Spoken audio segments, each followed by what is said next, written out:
Hey everyone, Raven Knight here, and welcome back to Raven Knight's Nostalgia Corner Season 1, Episode 5, Part 2 of my Lisa Frank podcast. And thank you for tuning in. So, if you heard Part 1, you realize that I gave a quick synopsis of Lisa Frank's personal life from before Lisa Frank Incorporated was actually existent. The back history of Lisa Frank Incorporated, a few controversies that plagued the company, and so on and so forth. This one, I title it, Could It Be a New Beginning? And there's a good reason for that. So, let's get into it.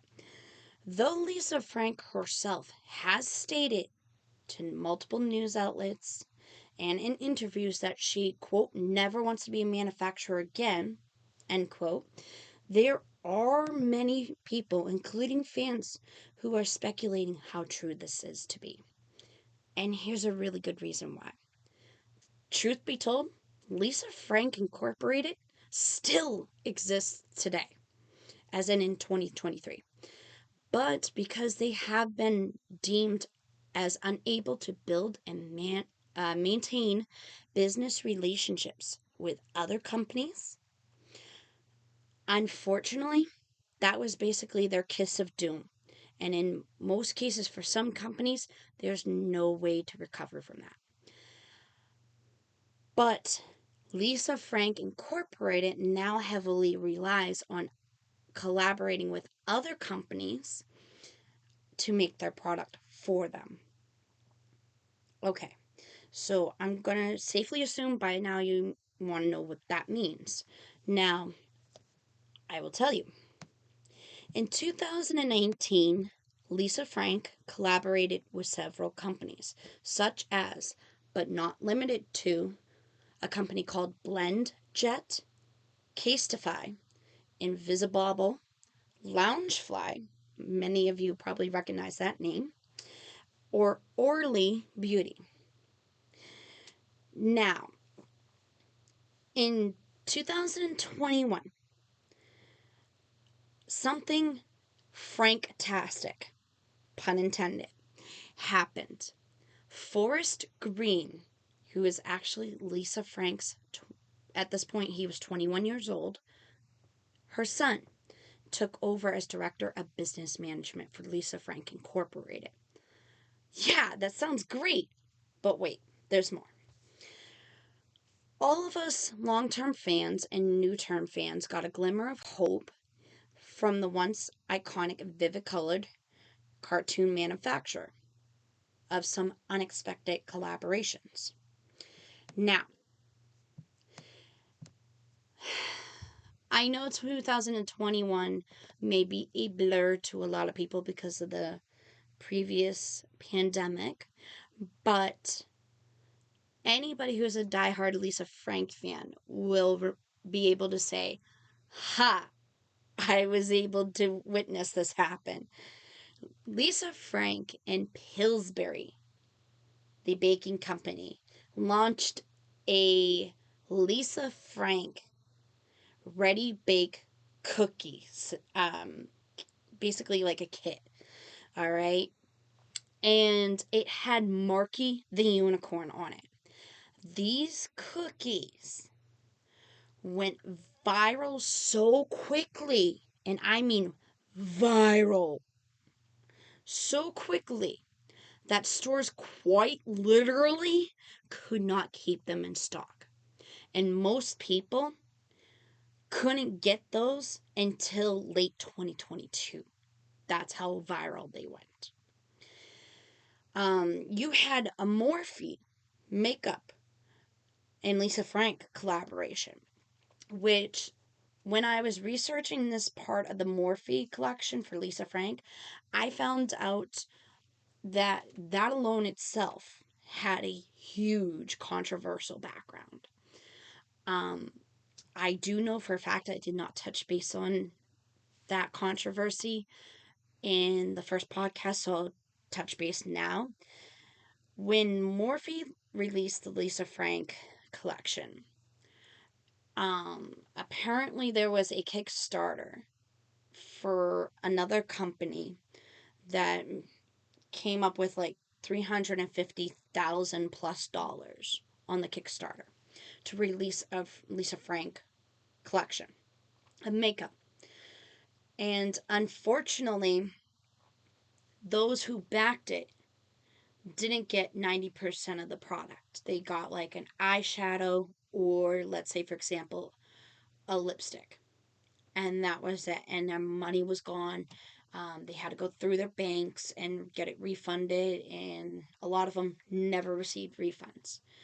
So, when Morphe originally dropped the Lisa Frank collection, it became a big hullabaloo.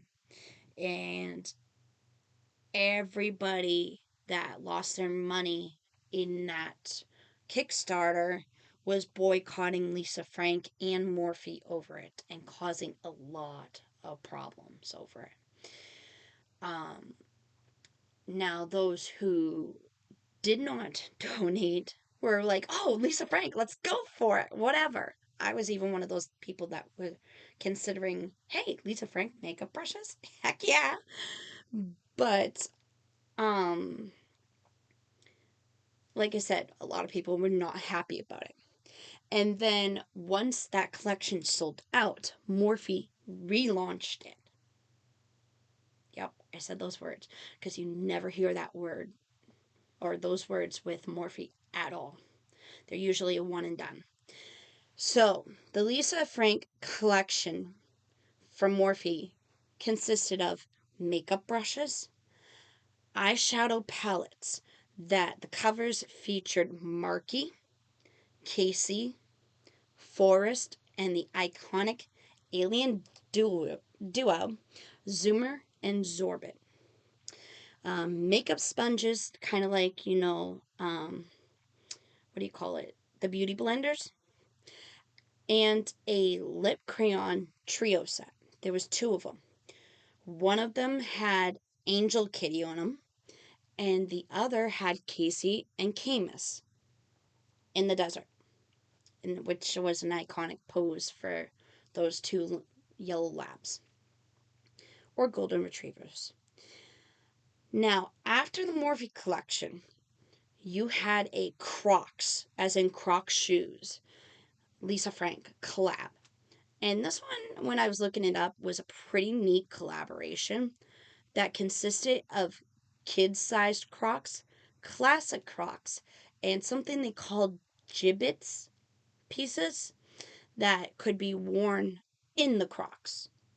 And they were all starring on beloved iconic designs from Lisa Frank. Now, finally, we get to 2023. And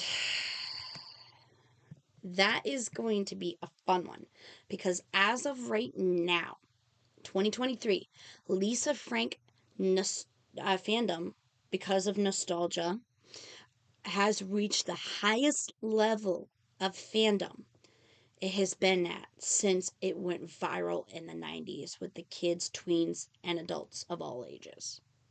Okay? Let that sink in.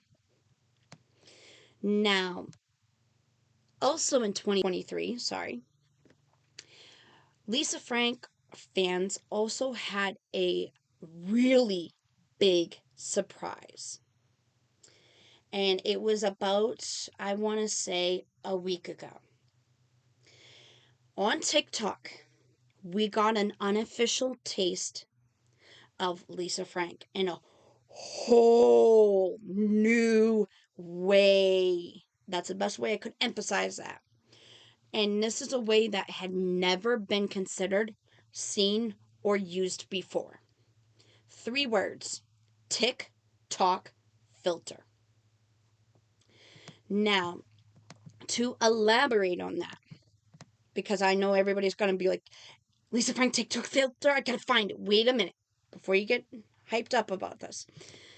This was an unofficial, created by a TikTok user that is not Lisa Frank, AI-based filter that gave its user a complete AI or artificial intelligence rendering of the exact selfie that they took or take. And it gave them a more grungy or vibrant Lisa Frank aesthetic. Sounds great, right? Wait, there's more. This filter went so viral so quickly. And I mean, it went viral quicker than that Kiki, do you love me challenge, like from what feels like 10 years ago. That within the first 12 to 24 hours after it was launched, the creator of the filter took it down. It was that popular. It kept crashing. Like, I'm pretty sure all of us Lisa Frankers broke the internet with it. I know I did. Now, I'm not sure if it's still active. For those who want me to check, I can. And I can do a separate update video for that later. But I will tell you this, it was super cool to see myself in Lisa Frank art style, because I had always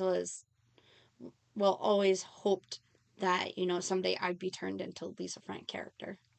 At least the inner child that was like 5 to 13 years old dreamed that. But yeah, what do you Lisa Frank fans think? Do you think we're going to see more of our beloved um, LFI characters in the near future? Do you think this is basically the end of the road for them? Do you hope that something comes out of it? I would love to hear your opinions. Now, I hope you all enjoyed this podcast. Thanks for tuning in. Don't forget, comment, rate, and make sure you hit that big old notification bell and select all notifications so you can see my next podcast. Until then, catch you on the flip side. Raven out.